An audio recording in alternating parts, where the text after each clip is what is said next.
compartilhar a palavra, quero convidar você a orar comigo. Então, por gentileza, abaixe sua cabeça, feche os seus olhos e vamos conversar com o Pai. Senhor, nesta noite, essa que é a quarta celebração do dia, nós temos os nossos corações alegres por termos nítida impressão da manifestação da Tua presença entre nós. Obrigado pela vida de cada um aqui. Te agradeço, louvo o Seu nome pela vida de cada voluntário. Senhor, até mesmo no início desta celebração, a chuva caindo sobre a terra e muitos dos voluntários responsáveis pelos nossos estacionamentos estavam com amor, com alegria, sorriso nos lábios, servindo os irmãos, e tudo isso nos constrange em amor. Obrigado, Senhor, por não apenas este, mas cada um dos voluntários, aqueles que prepararam as alimentações, desde o café da manhã, para toda a equipe, agora também, com tanto carinho, tem servido o reino. A minha oração é que o Senhor, sobre as vidas deles, derrame bênçãos incontáveis. Faça isso, Senhor, em nome de Jesus. Todo esse trabalho, Pai, é para glorificar o Teu nome e fazer com que o reino continue avançando. O nome de Jesus sendo honrado, glorificado e os Seus desígnios compartilhados. Por isso que agora, neste momento, conforme lemos a Tua palavra e conversamos acerca das verdades aqui incutidas, que o Teu Espírito nos traga apontamentos, revelações, exortações e inspirações de tudo o que mais precisamos e necessitamos para uma vida direcionada por Ti. A oração que fazemos no nome poderoso de Jesus, a igreja diz amém. Aplauda a Jesus.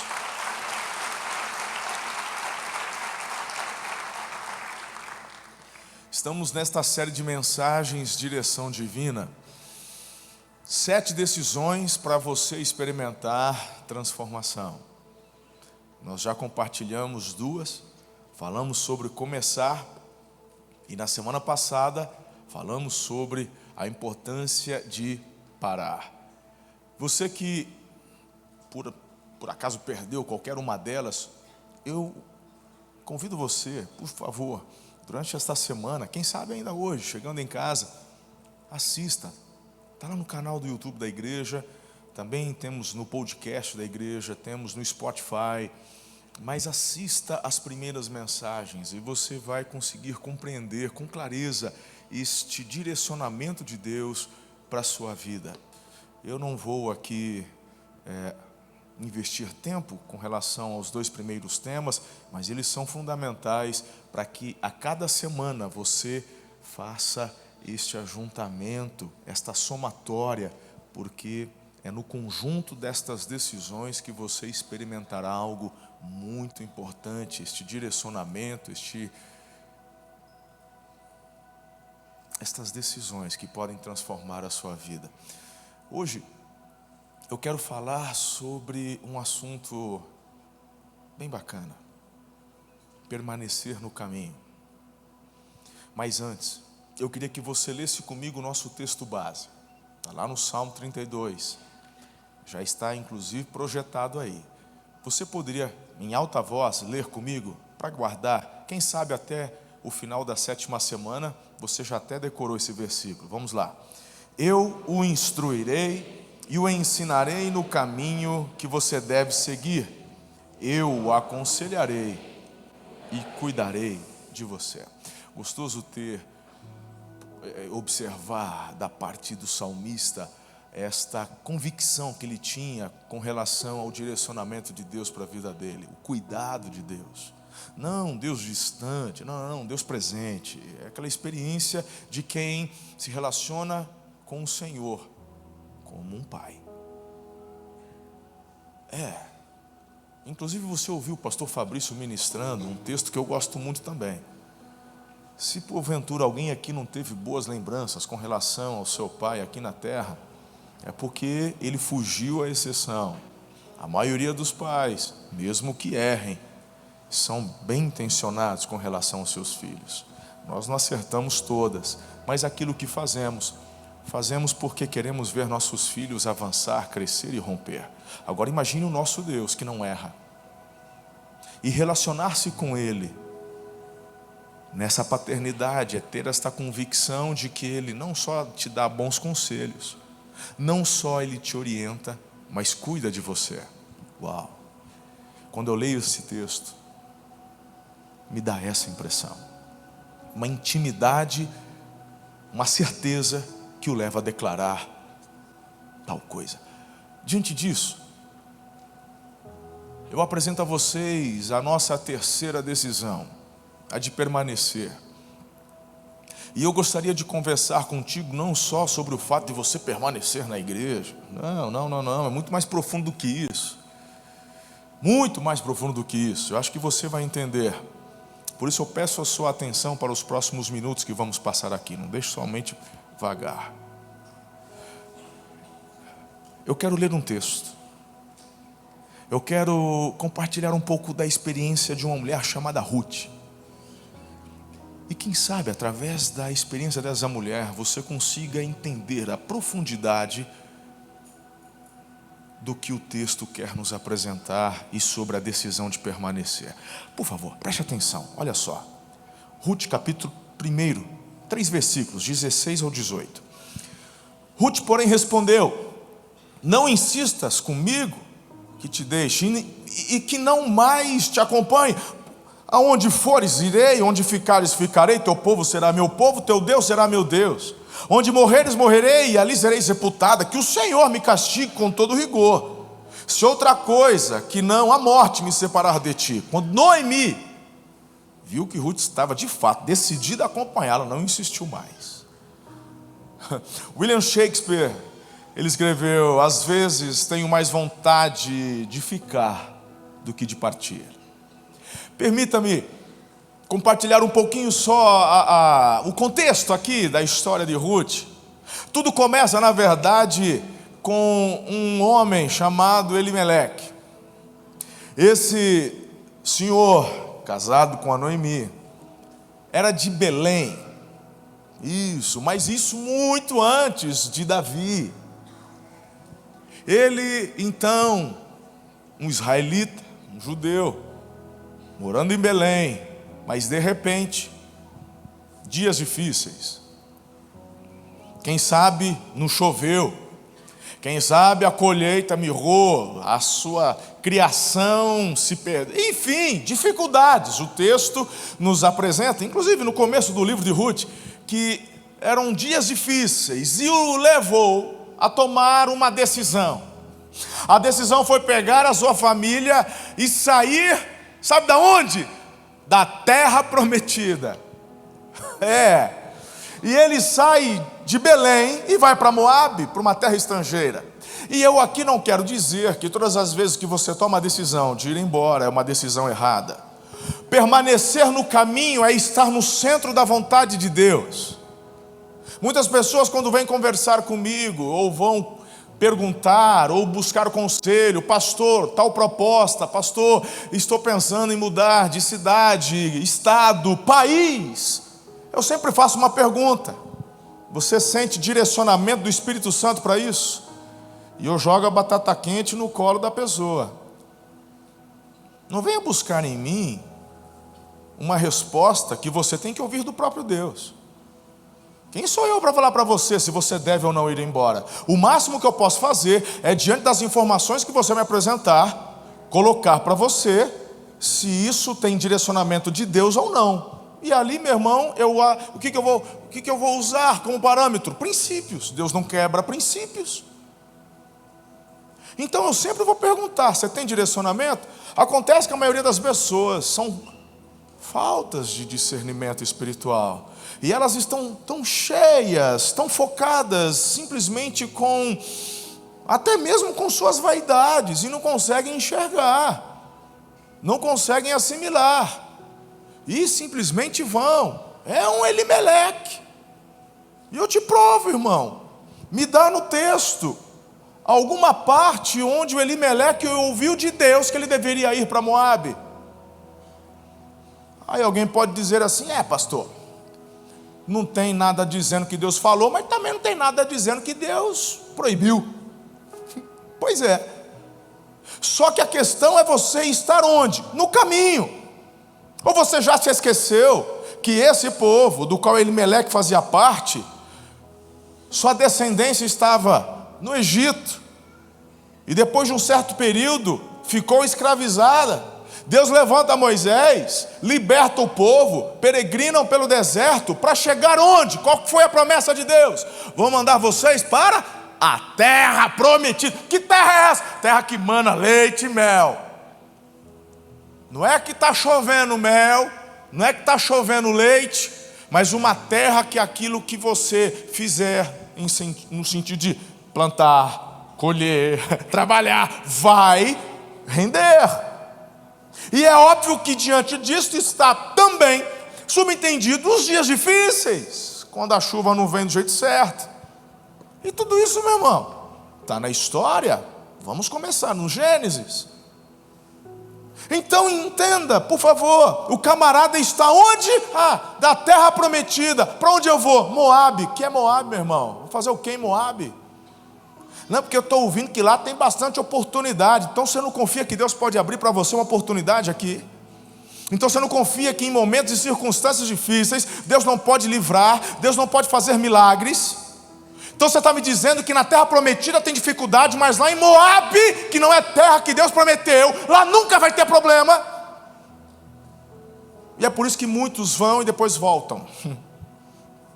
Como no caso a Noemi voltou. Só que, infelizmente, para Noemi, chegando lá, seus filhos até se casaram. E Ruth é uma delas. Se tornou nora. A outra, o nome da outra nora é Orfa. Mas o Elimeleque morreu. Os 2 filhos morreram.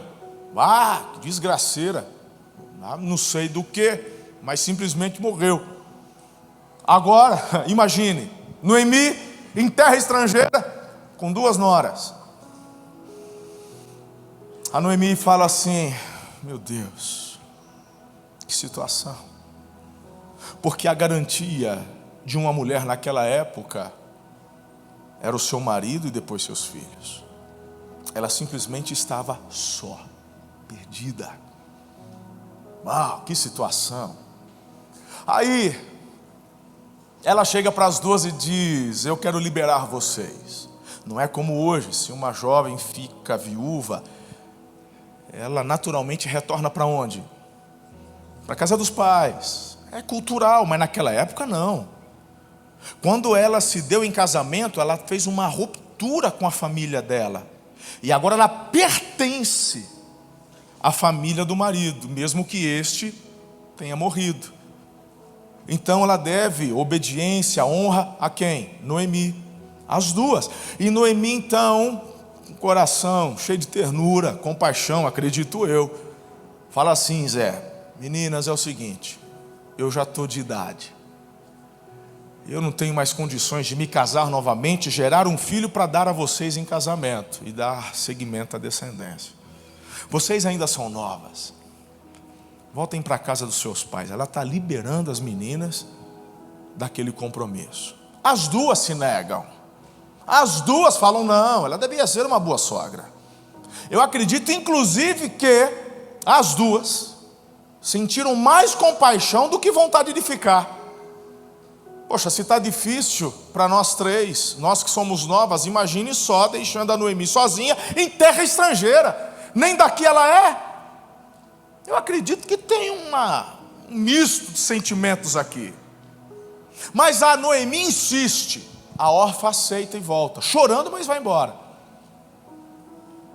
A Ruth se nega e responde exatamente o que eu acabei de ler. Agora, talvez algumas pessoas aqui presentes e algumas que nos assistem tenha sido a primeira vez que está ouvindo essa história.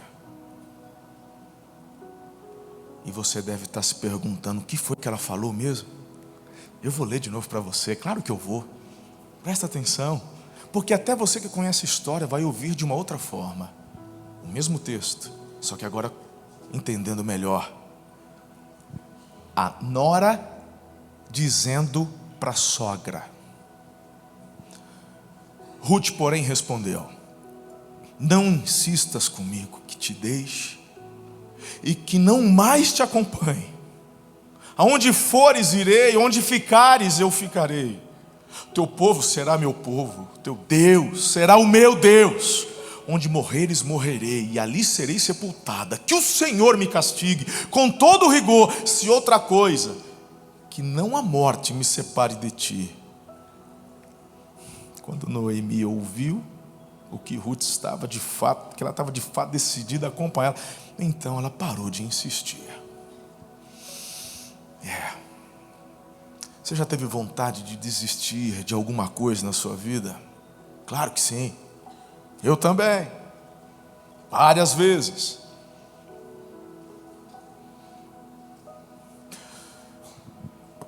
Quem sabe alguém aqui esta semana pensou assim: devo ficar no meu emprego ou devo me arriscar? Pedir as contas e procurar outra coisa, quem sabe? Eu tenho a impressão de que meu negócio não vai dar certo. Esse negócio aqui não vai dar em nada. Será que eu devo fechar? Será que eu insisto um pouco mais? Eu fico pensando, se meu relacionamento está na direção certa? Será que não chegou a hora de virar a página e encerrar logo este namoro? Devo perdoar, dar uma nova chance ou terminar de vez? Será que vale a pena continuar nesse casamento? Não seria mais fácil sair dele? Partir para outra? Afinal de contas eu mereço ser feliz. E esse curso, hein? Comecei tão animada. Mas será que eu devo terminar? Cansa. Trabalhar de dia, estudar à noite. Acho que eu vou trancar. Ou será que eu concluo? Não sei. Eu até gostei quando cheguei aqui na igreja, mas acho que já está na hora de eu procurar outra. Será que eu permaneço aqui, namoro e cuidado, ou saio vagueando, procurando alguma outra aí? Eu queria que você entendesse algo muito forte hoje. Manter a rota, permanecer no caminho, nunca será uma opção simples e fácil. Nunca. Permanecer é para os fortes, não para os fracos. Porque quem desiste, quem não permanece, jamais vence. E um vencedor jamais desiste. Você precisa aprender a permanecer, mas não naquilo que você cegamente está enxergando. Parece até antagônico, mas você entendeu a força de expressão? Às vezes estamos cegados com aquilo que a nossa alma propôs, e estamos com aquele olhar, naquele objetivo, e você: não vou parar, não vou desistir. Mas a questão é você não sair do caminho. E a questão de permanecer no caminho vai muito além de estar na igreja. Não é sobre isso. É de você estar no centro da vontade de Deus para a sua vida. Qual é o direcionamento do Senhor para você? Para a tua casa, para os seus filhos, para o seu casamento. Quanto mais Deus deseja te usar, filhos, maior a probabilidade de você se sentir tentado a desistir. Olha só, eu queria compartilhar algumas coisas aqui contigo, mas antes quero trazer um pensamento. Atos dos Apóstolos, capítulo 1, verso 4, diz o seguinte: certa ocasião, enquanto comia com eles, deu-lhes esta ordem: não saiam de Jerusalém, mas esperem pela promessa de meu Pai, da qual falei a vocês. Pergunta: quem que está dando esta palavra? Jesus. Perfeito. Para quem? Para os seus discípulos. Acerca do quê? Da descida do Espírito Santo. Estamos juntos até aqui? Perfeito, ótimo. Quando Jesus subiu aos céus, o que eles precisavam fazer? Diga: permanecer. Só isso. Você acha que permanecer é fácil? Não. Não. 500 pessoas começaram. 500 discípulos.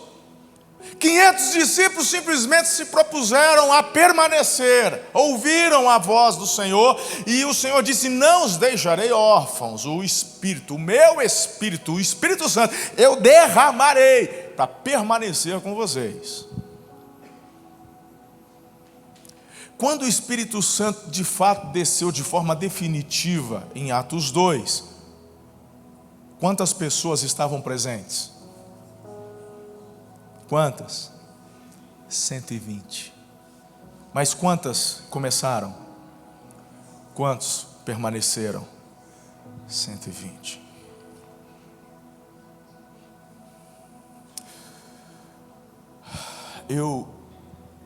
No ano de 97, Ana e eu éramos noivos e chegamos em Minas Gerais, no sul de Minas, para estudarmos teologia. E depois do discurso do presidente para todos os alunos, então isso foi feito na capela. Os alunos então desceram para as suas salas de aula e nós, primeiro semestre, chegamos ali e o reitor foi dar uma palavra. Pércio, pastor Pércio, foi o Pércio que falou isso aí na sala. E ele então estava dizendo o seguinte, só não sei se ele de fato era o reitor, mas acho que era. O Jadir era o presidente. E ele então compartilhou algumas estatísticas e disse o seguinte, ele começou a aula dele dizendo assim: tantos por cento de vocês desistirão no primeiro mês. Tantos por cento desistirão nos próximos 3 meses. Tantos por cento depois do fechamento do primeiro semestre não continuarão o curso. Tantos por cento terminarão, farão apenas a metade. E tantos por cento concluirão os 3 anos e se formarão. Eu não sei, eu tinha 19 anos. E quando eu ouvi isso, eu fiquei simplesmente apavorado. E eu olhei para a sala para olhar a reação dos demais alunos. A Ana sempre foi muito Caxias, ela só está anotando. Pode ver, ela sempre está com a Bíblia aberta, caderno, caneta. Ela é assim. E eu ali, eu não sou de fazer anotação. Ou se eu fizer anotação, eu não consigo absorver o que está sendo dito. E quando ele diz isso, eu estou chocado. Eu olho para a sala, está todo mundo assim de boa, como se tivessem ouvido, sei lá, alguma notícia do Discovery Channel. Mas eu estou apavorado, eu não consigo entender por que os demais também não estavam. E eu estou tentando assimilar o que está acontecendo ali naquela sala de aula. E o professor tocou, mas eu já não ouvi mais nada. Eu só estou com aquelas porcentagens borbulhando na minha cabeça. E eu comecei a orar ali na minha carteira. E eu disse: Senhor, tem misericórdia de mim. Porque se o Senhor não for comigo, eu vou fazer parte da porcentagem que vai desistir no meio do caminho. E eu não vim aqui para voltar. Eu vim aqui para concluir o que o Senhor me deu para fazer. Eu me lembro que foi a minha oração no meu primeiro dia de aula. Eu passei por várias provações. Eu me lembro ter pensado em desistir em várias ocasiões. Mas eu sempre me lembrava daquela oração: Deus, eu preciso permanecer no caminho. Porque uma coisa eu tenho convicção: ter vindo para cá foi desejo do Senhor, foi direcionamento do Senhor. A não ser que o Senhor apareça na minha frente e diga que eu devo voltar, daqui eu só saio com um diploma na mão. E assim aconteceu.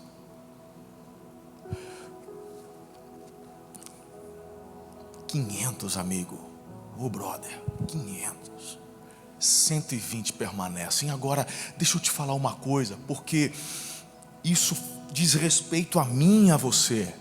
E eu não estou te acusando nem apontando o dedo, pelo amor de Deus. E eu quero te provar isso. Eu vou provar para você. Quando eu olho para essa experiência lá,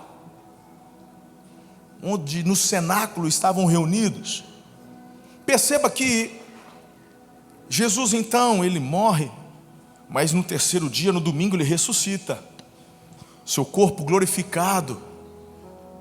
E de repente, irmãos, aqueles que deveriam aguardar, parece que alguns começam a desistir. Quem aqui já ouviu falar de Cleopas? Lembra de... Não é da Cleópatra, Cleopas. O Cleopas e seu amigo estavam no cenáculo, faziam parte dos 500. Mas passou um dia, passaram 2 dias, passaram 3 dias. O que aconteceu? Nada. Então eu vou embora. Mas eu estou afirmando, querido, permanecer não é fácil. Esperar sem que nada esteja acontecendo é uma das coisas mais difíceis. E Deus não está esperando você dar um passo fora para vir te condenar. E a prova é o que acontece. Talvez aqui, quando eu digo Cleopas, você não se ligou. Mas se eu falar contigo dos 2 a caminho de Emaús. Ah, lembrou. Exato. Eles estão retornando para Emaús e conversando sobre tudo que havia acontecido. Quem que aparece ao lado deles? Diz o texto que Jesus aparece, só que glorificado. Eles estão com uma visão de túnel focada na cruz. E não a nossa visão hoje de cruz, mas a visão de quem presenciou a cruz. Quem presencia a cruz só vê a dor, o sofrimento. Nós hoje olhamos para a cruz e enxergamos vitória, não para aqueles que estavam lá. E a conversa deles era esta: mataram o nosso mestre, mataram o nosso Senhor. Era para aguardar, mas nada aconteceu. Vamos retomar a nossa vida. Mas ele mandou permanecer, mas nada acontece. Está demorando. A pergunta que eu faço a você é: qual palavra você recebeu de Deus? Talvez você diga assim: pastor, hoje a Esther mandou uma rajada aqui. Eu mesmo nunca recebi nada. Como não? Quem aqui é casado? Levanta a mão. Como você disse que não recebeu uma palavra de Deus? Pois ele tem declarado desde o dia que você colocou esse anel no dedo: vai ficar até o fim, até que a morte o separe. Como vai dizer que nunca recebeu uma palavra de Deus? É uma palavra direcionada para você.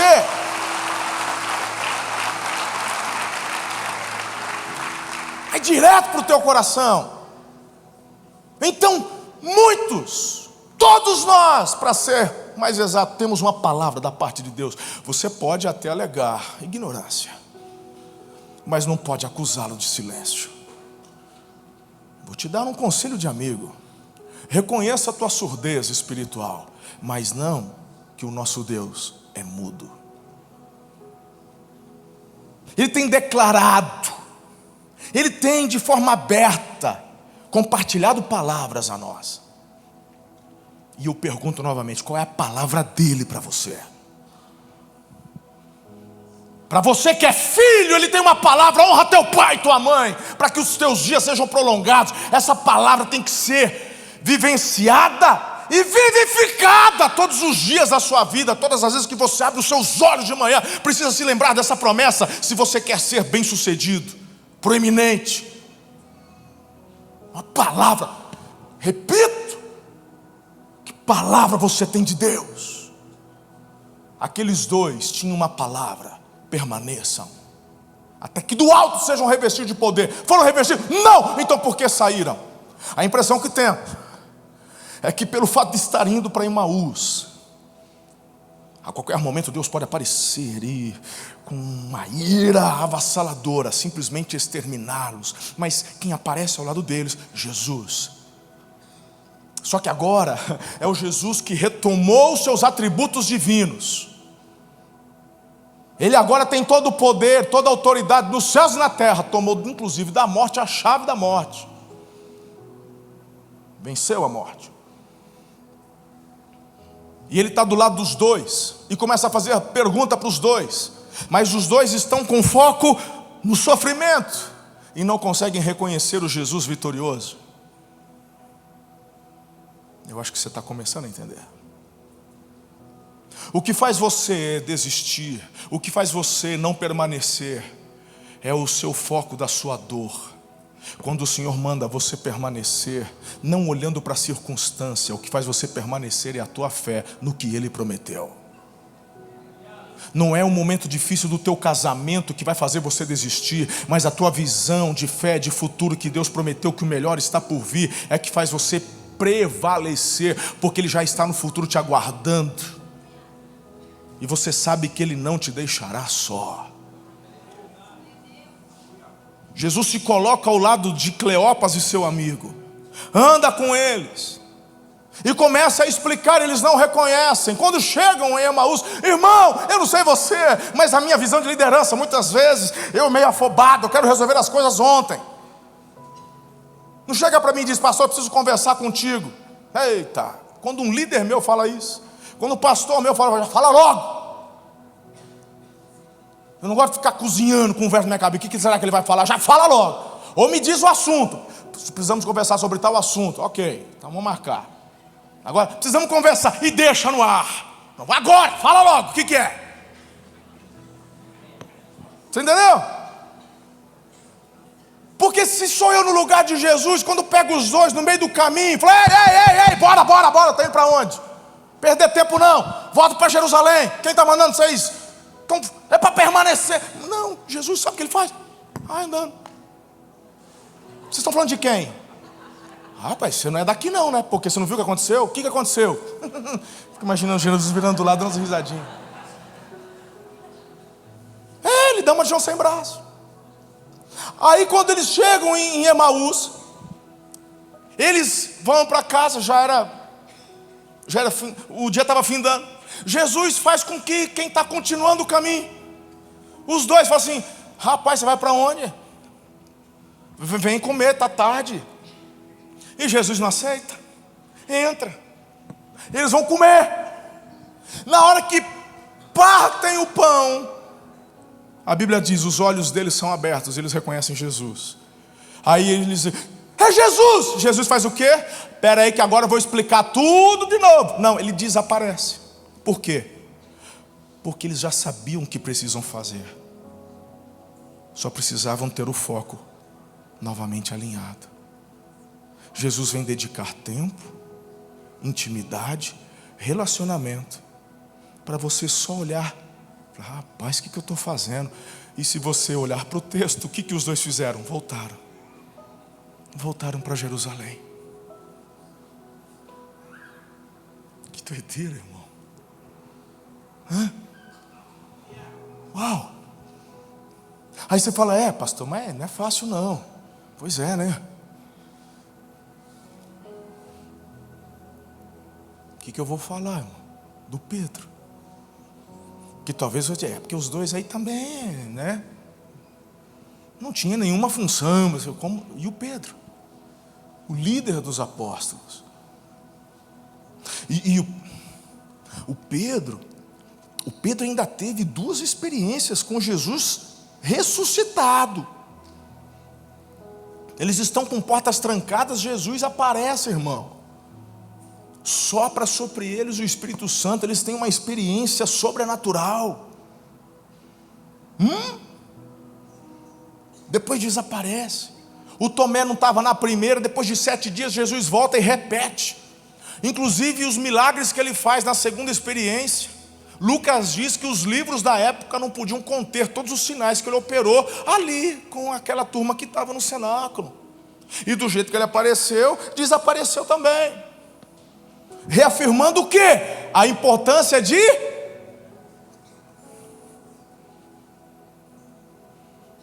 Ele só voltou da segunda vez porque o Tomé falou, não é por nada não, mas todo mundo viu, todo mundo fala que viu, por que só eu não vi? Então tá bom, Tomé. Quando ele volta, a primeira coisa que ele faz, ele vai lá no Tomé e fala, toca aqui, filho. Se o que você precisa fazer para permanecer é me tocar, me toca, vem cá. Bendito aqueles que vão crer sem ver. Aí, depois disso tudo, o que o Pedro faz? Vou pescar.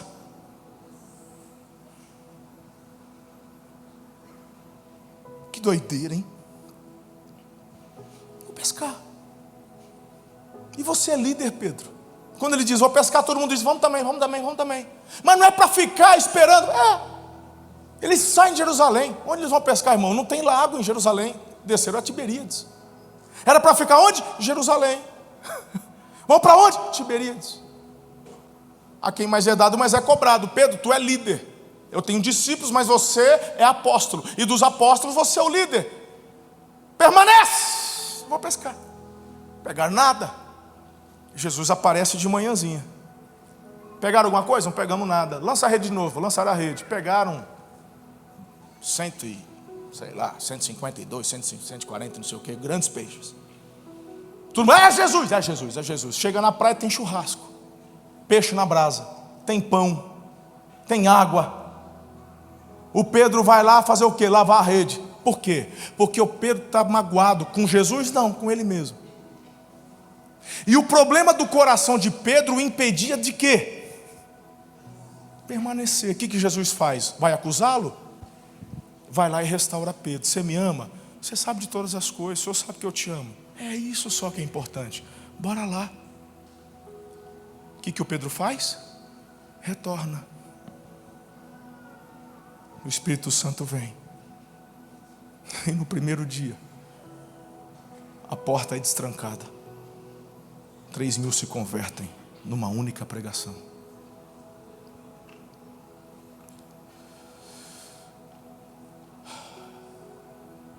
Por que você quer desistir?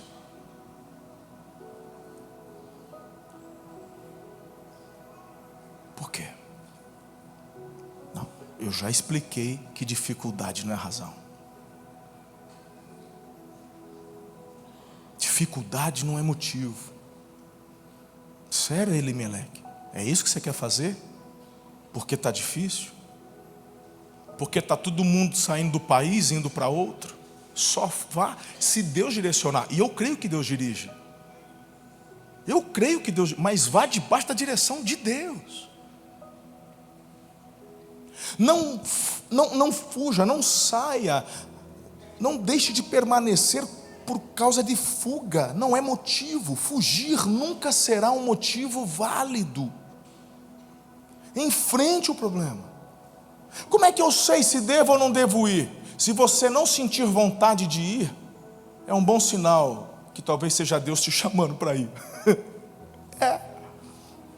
Tá, eu vou explicar melhor. Talvez alguns não entenderam. Sabe quando você está fazendo alguma coisa e está dando muito certo? E Deus está falando, abre mão disso daqui que eu tenho uma outra obra para você maior. Entendeu? O que você está fazendo está indo muito bem, está dando muito certo. Não é fuga, Deus quer te usar num outro lugar. Desafio, passos de fé. Isso tem cheiro de Deus para mim. Nada que eu ponho a mão vai para frente, está tudo errado. Acho que eu vou embora, é Deus falando. Deus falando. Você quer jogar tua frustração em cima de Deus? Cresce. Não é assim. Medo não é boa companhia. Elimeleque perde a sua vida.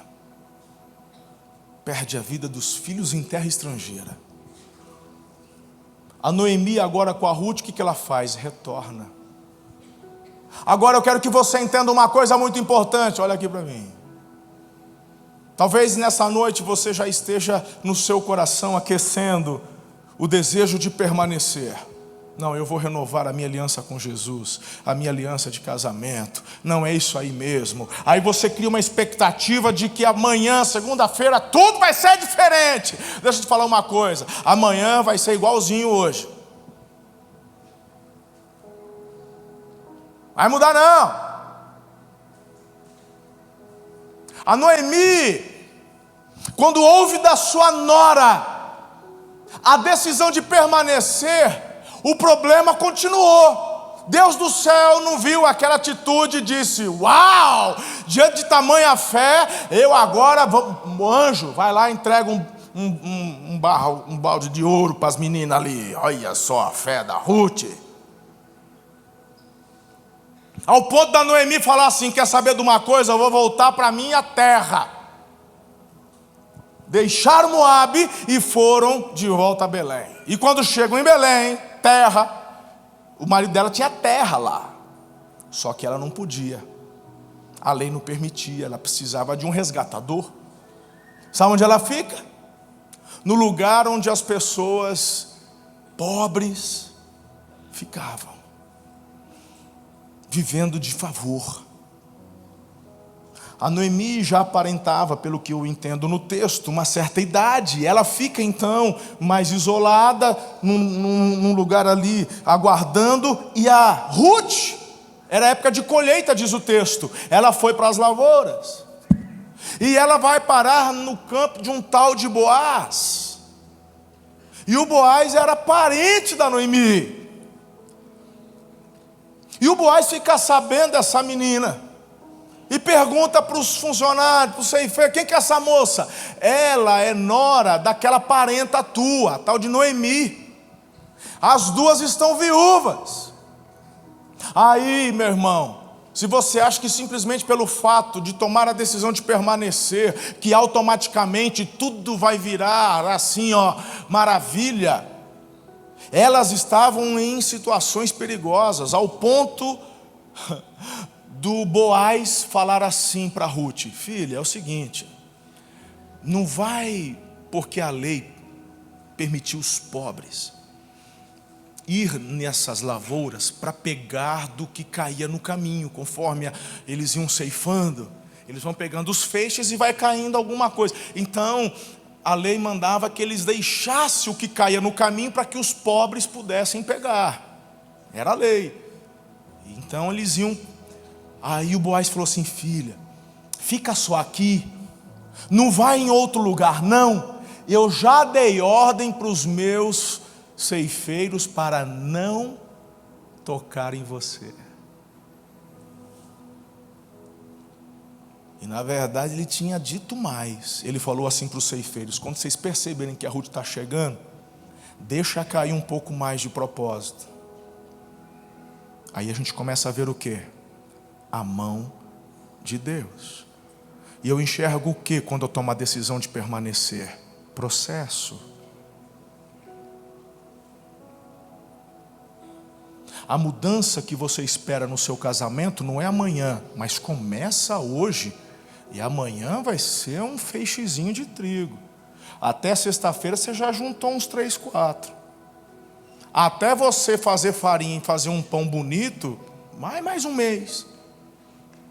Mas você tomou a decisão de permanecer. Quando menos esperar, você está no futuro vivendo o seu melhor momento com o seu marido e com a sua esposa.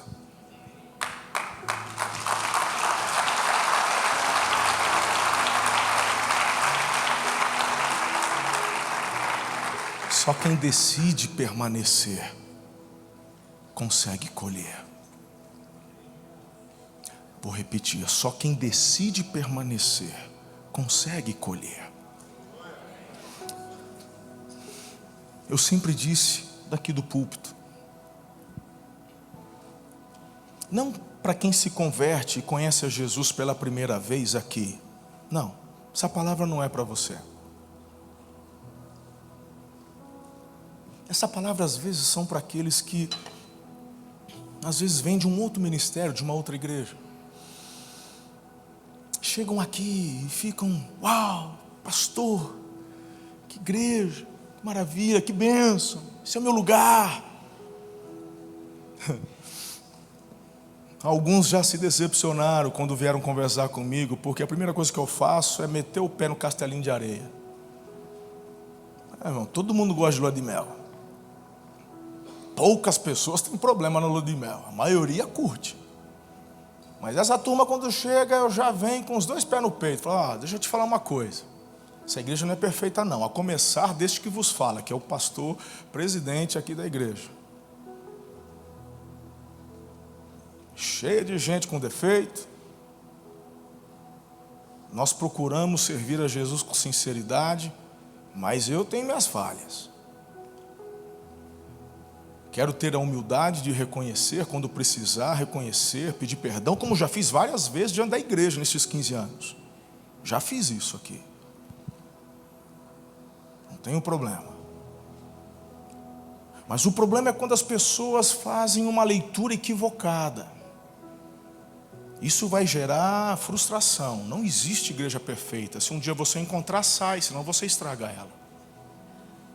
E essa frase não é minha, é antiga. Somos pessoas imperfeitas. Então, quando alguém chega e fala, pastor, eu quero ficar na sua igreja, eu digo, faço sempre a primeira pergunta, qual é? Você tem direcionamento do Espírito Santo para isso? Eu jogo a batata quente na tua mão. Se você falar sim, então vem a segunda patada. Só venha se tomar a decisão de permanecer. Do contrário, não venha. Por quê? Porque eu sei o preço que custa pular, vagar de igreja em igreja. Você nunca vai colher. O permanecer no caminho é dar início a um processo. Às vezes você está aqui, quem sabe já chegou há alguns anos, quem sabe você tem uma palavra de Deus. Aí você diz o quê? Nada acontece. Aí você quer fazer o quê? Vou pescar.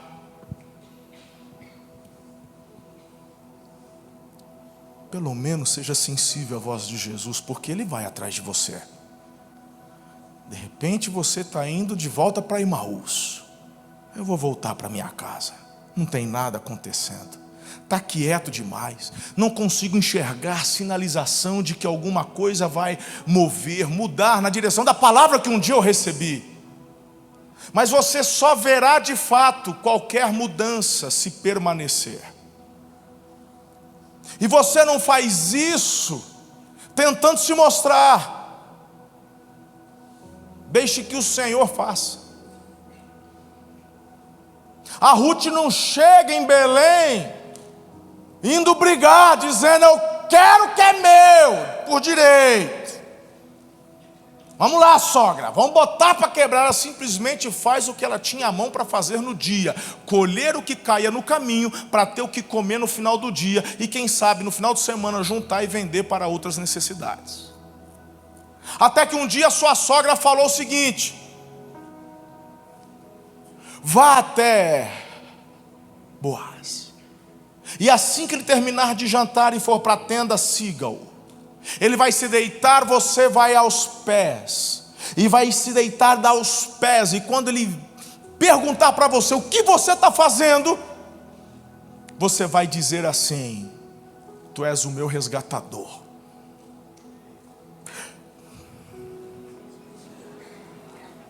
Se a tua sogra falasse uma dessa, ia fazer um trem desse. A Bíblia não diz que ela ficou perguntando, mas o que é isso, sogra? Pelo amor de Deus, eu sou mulher direita. Eu estou viúva tem uns tempos, mas eu sou mulher direita.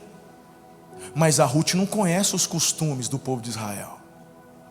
Mas ela confiava no conselho da...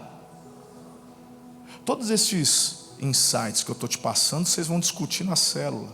Está tudo aqui, os pontinhos. Busque conselhos de pessoas que expressam Jesus em suas vidas, que não falam coisas baseadas no que acham, mas que compartilham a palavra. A Ruth simplesmente obedece. E a hora que o Boaz viu aquela moça aos pés, o que você está fazendo? E ela diz do jeito que a sogra mandou. E aquele homem então diz, meu Deus, Para resumir a história, ele resgata, se casa com a Ruth, tem um filho, deu o nome de Obed. Esse Obed teve um filho, deu o nome de Jessé. Jessé teve um filho, vários, mas o caçula se chamou Davi. E uma moabita, que por fé, teu Deus será meu Deus, uma moabita, que decidiu permanecer, colocou o nome dela na genealogia do Messias. Se você for para Mateus capítulo 1, você vai ler o nome da Ruth, que gerou Obed, que gerou Jessé, que gerou Davi. Pode parecer que não está acontecendo nada agora. A tentação é muito grande para você desistir. Mas permaneça na palavra que você recebeu do Senhor. Permaneça firme no caminho. Continue honrando seu pai e sua mãe. Continue firme nos caminhos do Senhor. Não quebre os princípios. Simplesmente permaneça. Porque vai valer a pena. Eu quero orar por você nessa noite. Quero convidar você e sua família a se colocarem em pé. Mas eu queria que você fizesse desta noite uma noite profética. Eu queria muito que você, se tiver o privilégio de estar com a sua família aí, abraçar a sua esposa, seus filhos, a sogra. Uau! Vai lá, Ruth, é o teu momento. Para você, filho, talvez você está aí, o adolescente, mas será que você conseguia, rapidinho, onde que está meu pai, minha mãe? Custa nada, daqui a pouco você encontra a galera ali no café de novo, mas você consegue achar o teu pai e a tua mãe aqui, abraçar. Se tiver alguém sozinho, olha para o lado, assim, me adota hoje aí, se encaixa aí em algum lugar, porque eu tenho certeza que o Senhor tem algo muito especial para você, para sua casa, para sua descendência. Não desista daquilo que o Senhor falou para você. Pode parecer que não está acontecendo nada, mas é só aparência. O Senhor, Ele já está lá no futuro, Ele já está lá, aguardando. Permaneça.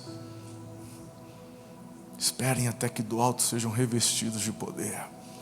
Pare de fugir. Medo não é boa companhia. A fuga não é razão. Permaneça. Permaneça. Eu hoje pela manhã compartilhei algumas experiências, minha e da Ana, algumas experiências que nos marcaram.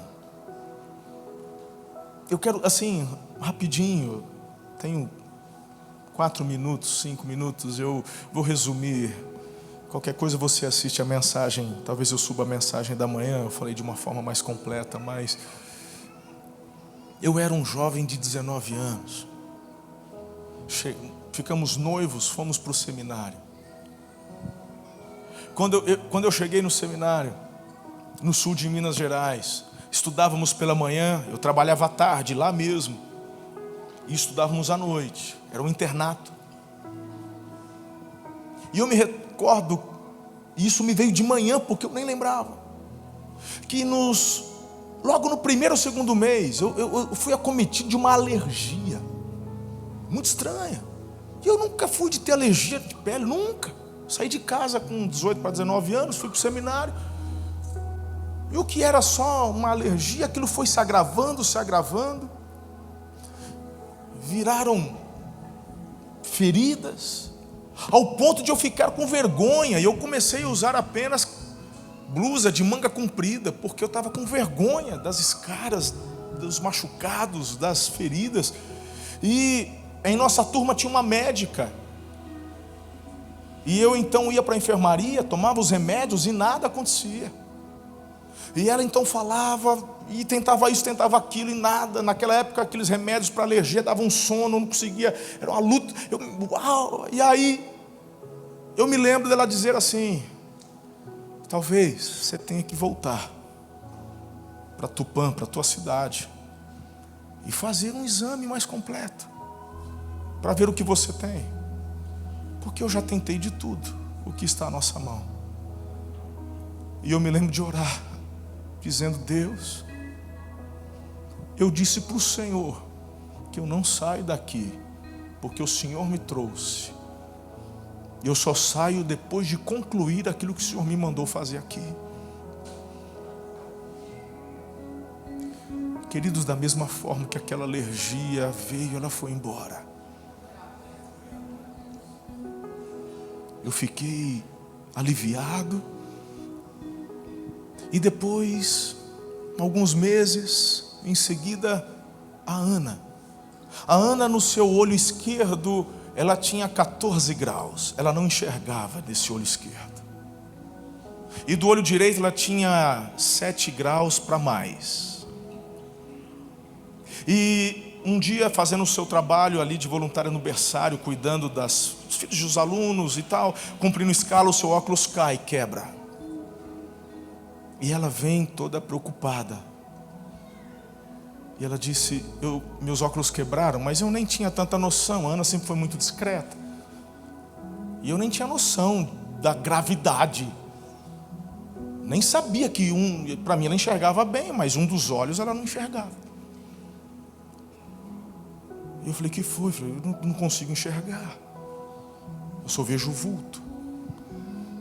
Eu não tenho como estudar. E não é como hoje, que você faz um pedido no Mercado Livre e chega amanhã. Nós não tínhamos sequer condições.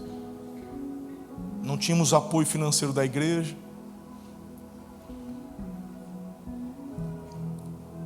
E eu me recordo que na época não tinha celular. Tinha um telefone para os alunos que você tinha que marcar horário. E era um absurdo, era complicado. Eu me recordo de, numa jantávamos no refeitório com os solteiros. E ali na mesa, comendo, de repente ela começa a chorar. E eu falei: o que foi? O que aconteceu? E ela disse: eu não enxergo a comida. Aquilo Eu consegui ligar para um amigo em Tupã, o Reinaldo. E o Reinaldo então conseguiu, ele doou para a gente um óculos e ainda fez um reserva, mandou 2, um anjo de Deus. Bênção. Depois de um certo tempo, não sei quantas semanas até isso acontecer, quando parecia que tudo estava indo bem, de repente a Ana começa a sentir uma dor muito grande no joelho. Lá tudo é morro, cheio de escada. E aquilo foi se agravando, e agora ela está de muleta, não consegue pôr o pé no chão. E consulta no médico, o médico ali mesmo, no seminário e tal. A diretoria do seminário se reúne e vem uma palavra oficial para Ana dizendo: volta para Tupã. Porque não tem condições, porque para subir para a capela a escada, para ir para o refeitório a escada, você tem escala para cumprir, você não tem como, você tem que voltar, você não pode ficar. E novamente vem o desejo de desistir, e ela chorando fala: eu não vou embora. E eu dei maior força, falei: vamos permanecer, Deus vai fazer. E permanecemos, e Deus foi dando graça. E aquele momento passou. Terminamos. Eu poderia falar tantas outras experiências ali no seminário. Só no seminário. Depois de um ano nos casamos. Depois que concluímos o curso teológico, fomos fazer missiologia, mas agora no Mato Grosso do Sul. Fomos para o meio de uma fazenda. Um lugar totalmente afastado, no meio do mato, literalmente. Nossa casa não tinha água encanada nem energia elétrica. Fazíamos um treinamento teológico na área de missões e também de forma prática. Ficamos quase 2 anos ali. Eu me recordo de uma das noites, morávamos literalmente num barraco, aquela madeira, igual madeira de celeiro, aquela madeira que já está cinza, de tão velha, e só tinha uma cozinha, e essa cozinha era um fogão a lenha, e uma pia que na verdade era uma bacia, que a gente não tinha água encanada, tinha que levar balde para lavar, não tinha energia, tinha que usar um lampião. E o quarto era dividido com essa madeira. Então de um lado ficava o bercinho da Karen, que ainda não tinha 1 ano de idade, e nós ficávamos do outro. Eu me recordo, não tinha laje, não tinha forro, não tinha nada, vão, dava para ver do lado de fora, o barraco. Me recordo de uma madrugada eu acordando com o vento, poeira caindo em cima da cabeça da gente, e a hora que eu olho a lanterna, que era o que sempre tinha uma lanterna perto, abrimos a lanterna, o vento passou, estufou o telhado e baixou. Foi o tempo de eu correr para poder pegar a Karen, pegar a Ana e a gente entrar embaixo da cama, porque eu tive certeza, vai cair o telhado. Situações onde muitas vezes a gente falou assim, agora eu acho que é para parar.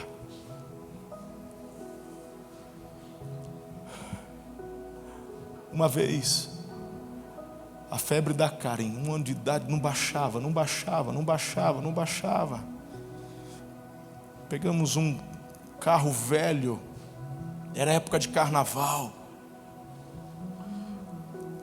e debaixo de chuva, eu corri para Dourados. Eu não sei como que aquele carro conseguiu chegar lá, porque eu estava apavorado. Eu tive um sentimento de que eu ia perder minha filha. A Ana no banco de trás com a Karen no colo, e eu tentando enxugar as lágrimas. Eu não conseguia parar de chorar, porque eu tinha certeza, eu vou perder minha filha. Porque a canadense, que é a enfermeira que trabalhava lá, falou, não sei o que está acontecendo, já demos todos os remédios, e ela simplesmente não reagia. Eu só podia orar. A minha história não é diferente da sua. Eu fico pensando, se em uma destas ocasiões, lá no início, se eu tivesse desistido, será que você estaria hoje aqui? Onde eu quero chegar? Se o Senhor me deu força e graça para permanecer e viver o que eu vivo hoje, Ele quer que você faça o mesmo, porque por teu intermédio, milhares de pessoas serão impactadas também. Familiares, amigos. Só não desista, não pare. Pode parecer que está tudo dando errado agora. Em 2008, quando eu cheguei aqui, quando foi outubro de 2008, por volta, era dia 23 mais ou menos, eu falei para Deus, não é que eu pensei, eu falei para Deus, eu disse, acabou, eu vou embora. Eu falei, eu cansei, eu vou embora.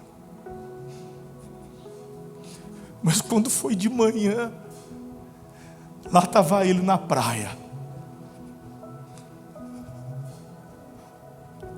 E eu falei, eu vou voltar para pesca. Literalmente eu falei isso para ele. Depois de uma terça-noite, de uma assembleia, dentro do carro, eu falei para Deus, me perdoe, eu vou embora. E eu falei, cara, eu falei.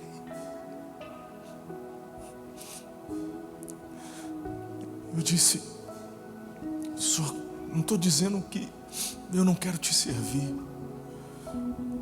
mas eu vou embora. Eu vou sustentar minha família, trabalhar, eu sei trabalhar, Pai. Sempre trabalhei, nunca tive medo de trabalhar. Naquilo que o Senhor quiser me usar, eis-me aqui, mas eu me perdoe, porque a impressão que eu tenho é que eu estou estragando a igreja. De manhã, ele está lá, com peixe e pão na brasa, só me perguntando: você me ama? E está lá eu respondendo: o Senhor sabe de todas as coisas, tu sabes que eu te amo, então vai, cuida do meu rebanho. Então tomei a decisão de engolir as palavras que havia proferido e reafirmar que permaneceria, e hoje estamos aqui. Então, nunca me apresentei como o super homem ou como um super pastor, super bispo. Não. Sempre fiz questão de compartilhar, inclusive, as minhas lutas, para você entender que são as mesmas que a que você enfrenta. Mas se eu consigo permanecer e prevalecer, você também, com a ajuda do Senhor, pode. E é por isso que eu quero orar por você agora. Pai, obrigado por essa noite profética.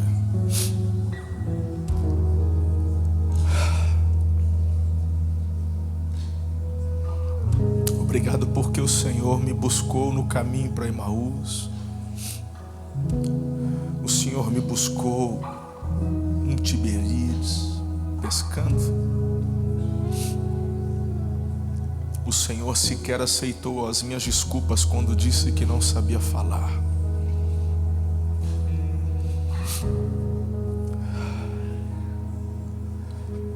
Se hoje, Pai, eu tenho permanecido e declaro que permanecerei no caminho até o final da minha vida, é porque o Senhor tem me guardado, blindado e fortalecido. A mim, a minha esposa, as minhas filhas, a minha equipe. E nesse momento eu quero impartir do que tenho recebido do Senhor com os meus filhos espirituais aqui. Eu quero impartir desta força que tem me levado a permanecer sobre a tua vida, meu irmão, com relação ao teu trabalho, teu casamento, tua paternidade. Em nome de Jesus, você em Cristo é mais que vencedor, é mais que vencedora. Em nome de Jesus, toda mentira, toda tentativa do inimigo de querer levá-lo à desistência, à frustração, eu quero declarar nulo e sem efeito. O Senhor é aquele que te põe de pé, te faz enxergar o futuro, onde Ele já está e te aguarda. Eu declaro o fortalecimento de Deus de portas abertas para você avançar. Eu quero declarar sobre a tua vida a bênção de Deus, que a tua sorte mude. Se porventura a tua estação tem sido a do inverno, eu quero declarar que o verão vai chegar, o dia ensolarado, porque o sol da justiça brilha sobre ti. Os dias das lágrimas passarão, serão apenas lembranças, onde você vai olhar para trás e perceber que a boa mão do Senhor esteve contigo em todos os momentos. Declaro renovo sobre o teu casamento, a bênção sobre os teus filhos, a alegria, a esperança e a prosperidade do Altíssimo. Que o amor do Pai, a graça maravilhosa de Jesus o Filho, as doces e ricas consolações do Santo Espírito vos sejam multiplicados, filhos, hoje e para todos sempre. Aleluia, amém. Beijo, amo vocês, fiquem firmes, o melhor está por vir.